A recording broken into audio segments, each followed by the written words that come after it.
Selamat pagi Pak Agung dan teman-teman semua. Saat ini kami akan mempresentasikan mengenai laporan akhir yang kami miliki. Kelompok kami terdiri dari Afrin Azaria, Fasya Pranandari, saya sendiri Madeline Sekar Putri, Fitri Alia, dan Rafa Aurel Adinda Diora.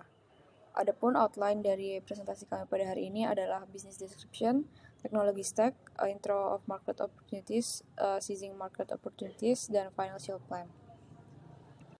Ya, Assalamualaikum warahmatullahi wabarakatuh. Selamat malam, nama saya Alvin Azaria dengan nomoran PM 2006482773 dan sekarang saya ingin melanjutkan penjelasan mengenai business description untuk collaboration. Collaboration memiliki visi untuk menjadi all-in-one collaborative platform favorit di Indonesia yang dapat mengoptimalkan dan memudahkan penggunanya untuk melakukan tugas pemrograman sehingga output yang dihasilkan lebih optimal. Dan dengan demikian kita memiliki misi yang pertama untuk memudahkan kolaborasi dalam mengerjakan tugas pemrograman. Kedua, memperluas lingkup penggunaan aplikasi collaborative coding. Ketiga, meningkatkan awareness terhadap komunitas coders di Indonesia. Dan yang terakhir, dengan memudahkan komunikasi secara real time saat mengerjakan suatu programming task. Selanjutnya mengenai service yang kita sediakan, Collaboration hadir sebagai all-in-one collaborative platform bagi para software developers dengan 3 fitur utama, yaitu collaborative programming, software development and maintenance, serta fitur panggilan bagi para developers yang sedang mengerjakan suatu task bersama. Oke, dan selanjutnya saya akan menjelaskan mengenai teknologi stack yang dimiliki oleh Collaboration. Teknologi yang kami butuhkan untuk membangun collaboration antara lain adalah data center, server, database, dan framework website development. Kemudian untuk non-teknologi yang kami butuhkan untuk membangun collaboration antara lain adalah kantor collaboration dan tenaga kerja. Dan berikut kami sajikan prototipe dari website maupun desktop app dari collaboration. Yang pertama ada landing page dari collaboration. Dapat dilihat di sini bahwa ini merupakan landing page yang dapat di-scroll jauh ke bawah ya. Di atasnya dapat kita memiliki navbar, terdapat home, why us, features, pricing, contact, login dan sign up. Kemudian juga dijelaskan fitur-fitur yang kami miliki yaitu collaborative programming, kemudian nanti ada board feature dan tentunya voice call. Kemudian juga terdapat testimoni dari para developers yang sudah menggunakan collaboration untuk bekerja. Dan kemudian juga ada frequently asked question, kolom FAQ, dan kemudian juga ada jika para visitors dari website ataupun desktop app kita ingin mendapatkan email newsletters dan atau mungkin ingin mendapatkan free trial dari collaboration, bisa memasukkan email mereka pada kolom di bawah ini. Kemudian juga ada footer dari website kami. Dan selanjutnya ada login page. Jadi pada login page ini pengguna yang sudah memiliki akun perlu memasukkan username dan password untuk dapat login dan menikmati semua fitur dari collaboration. Tapi selain itu, pengguna juga dapat melakukan login dengan existing account pada platform lain seperti Google ataupun GitHub. Baik, selanjutnya ada sign up page, kurang lebih sama dengan login page. Pengguna juga dapat mendaftar akun collaboration menggunakan existing account seperti Google ataupun GitHub. Kemudian ada sesuatu yang spesial di sini bahwa pengguna yang baru melakukan sign up akan diberikan free trial. Selanjutnya terdapat fitur dashboard. Fitur dashboard ini berguna untuk men-track grup maupun project yang sedang pengguna kerjakan. Baik, dan selanjutnya terdapat fitur code editor. Jadi collaboration memiliki code editornya sendiri yang memungkinkan para pengguna collaboration untuk melakukan collaborative programming dengan orang lain. Nah, code editor ini juga kompatibel dengan banyak bahasa pemrograman seperti Java, Python, Dart, Go, HTML, CSS, JavaScript, dan masih banyak lagi.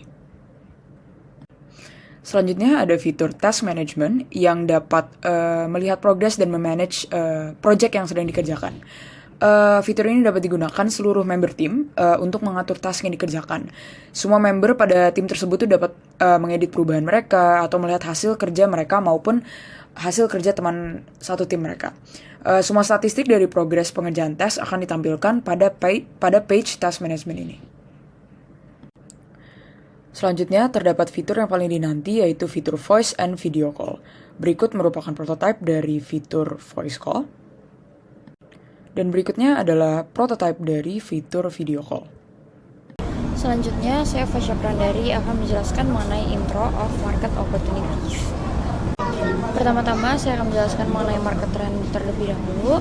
Kami melakukan riset dan kami menemukan survei yang dilaksanakan oleh Manage Engine mengenai kondisi ITSM pasca 2 tahun masuknya COVID-19. Nah, didapatkan hasil sebagai berikut, yaitu yang pertama bekerja secara hybrid berada di posisi pertama dalam sistem lokasi karyawan dalam kelompok pekerjaan. Yang kedua adalah komunikasi dan kolaborasi menjadi tantangan kedua paling besar yang dihadapi oleh responden saat bekerja dari rumah. Dari responden sendiri ini berasal dari para karyawan yang paling banyak bekerja sebagai IT profesional.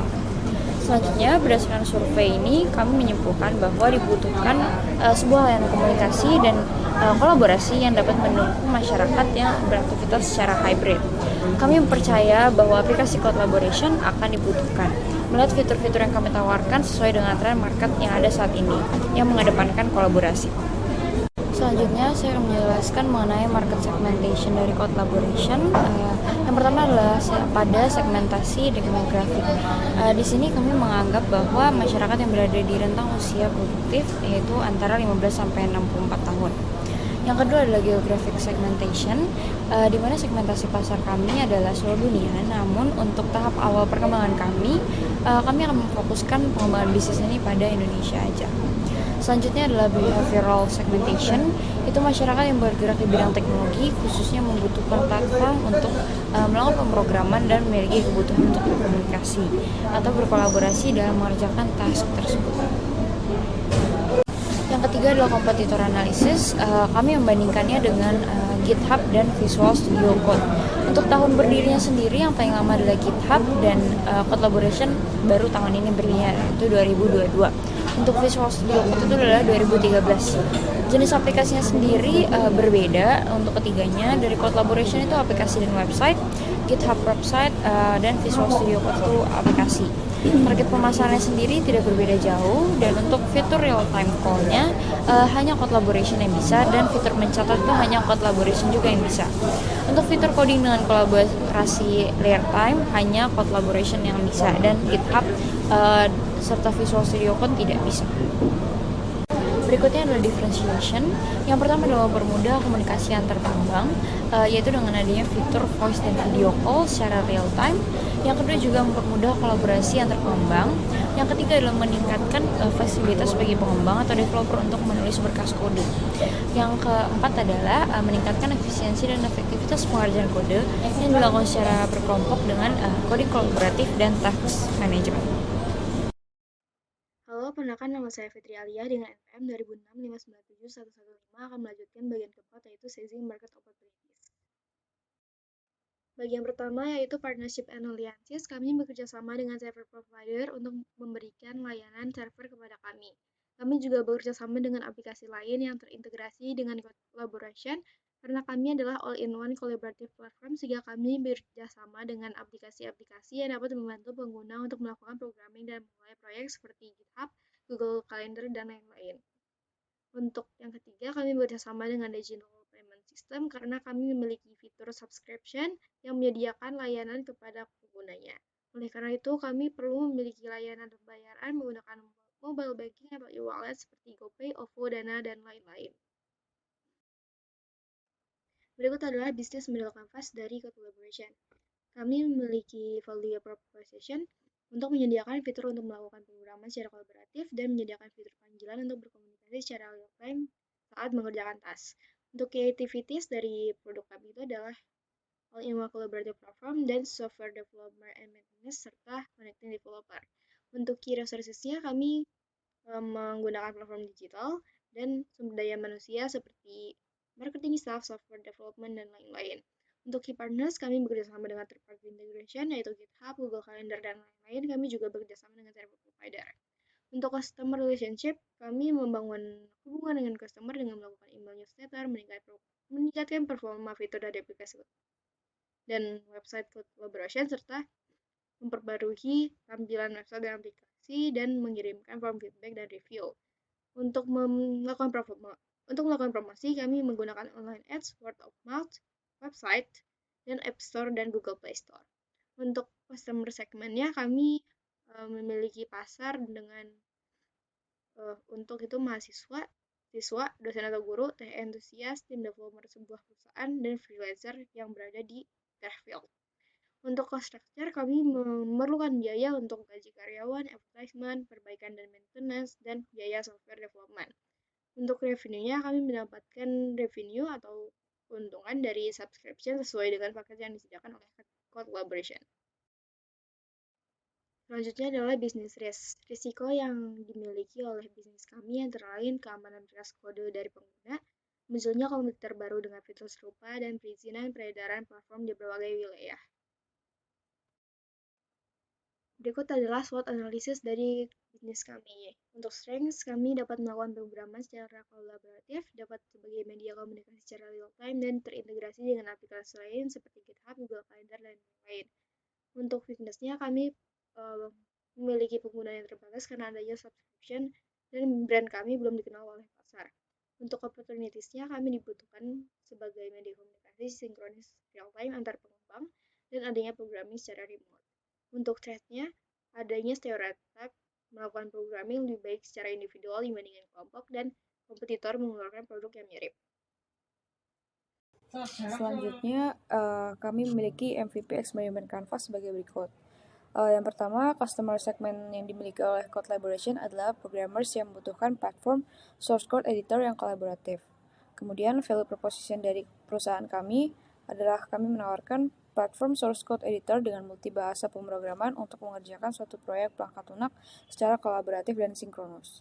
Adapun channels yang kami miliki adalah bekerja sama dengan institusi dengan menawarkan fitur berbayar kami sebagai platform utama yang digunakan institusi terkait, seperti universitas atau perusahaan untuk mengembangkan proyek perangkat lunak. Kemudian customer engagement dari Collaboration adalah omnichannel promotion, mobile first approach, dan free trial subscriptions.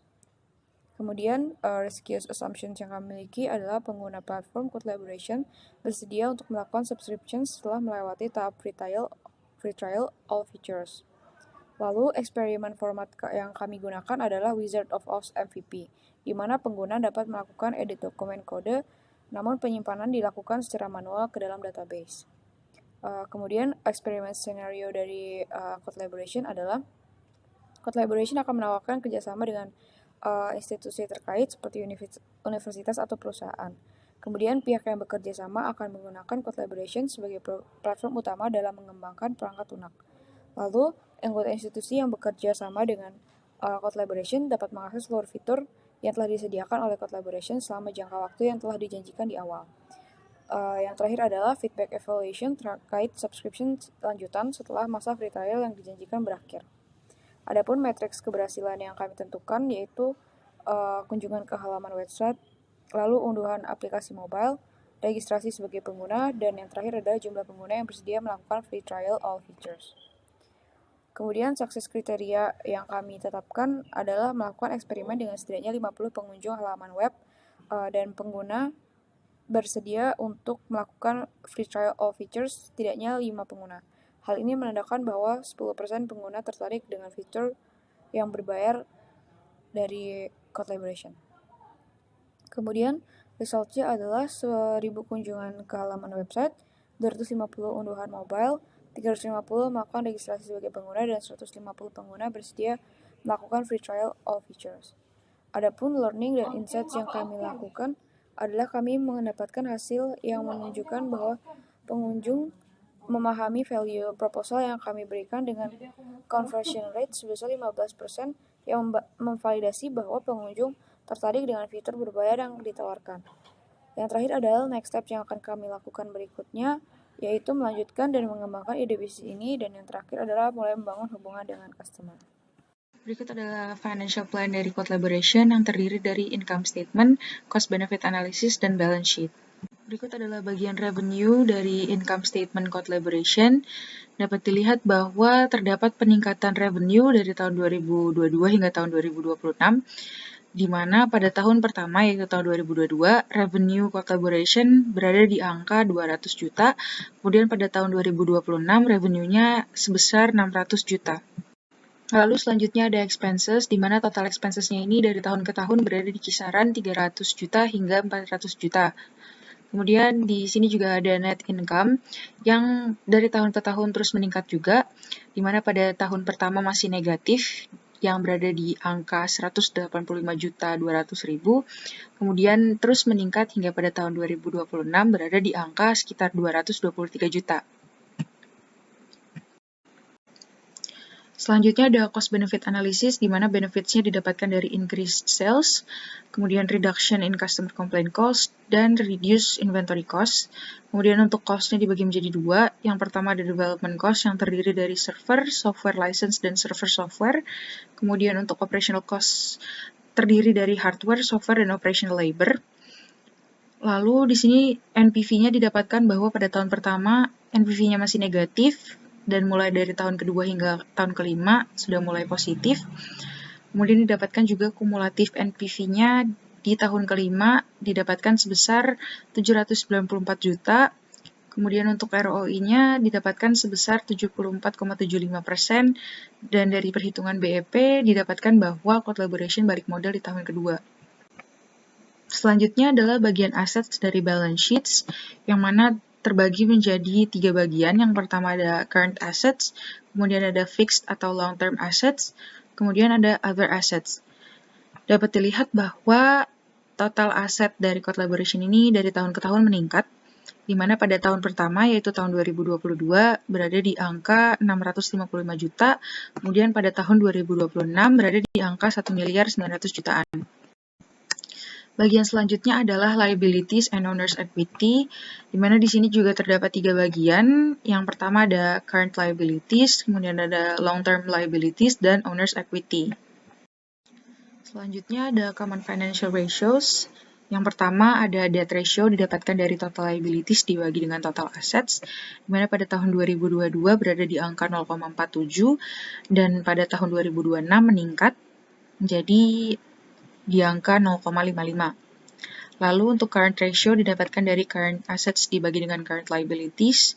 Pada tahun 2022 berada di angka 2,61, dan pada tahun 2026 berkurang menjadi di angka 1,73. Lalu untuk working capital yang didapatkan dari current assets dikurang dengan current liabilities di tahun 2022 berada di angka sekitar 349 juta, kemudian meningkat pada tahun 2026 jadi di angka 612 juta. Lalu ada assets to equity ratio didapatkan dari total aset dibagi dengan owner's equity, di mana pada tahun 2022 berada di angka 1,90 dan meningkat pada tahun 2026 berada di angka 2,22.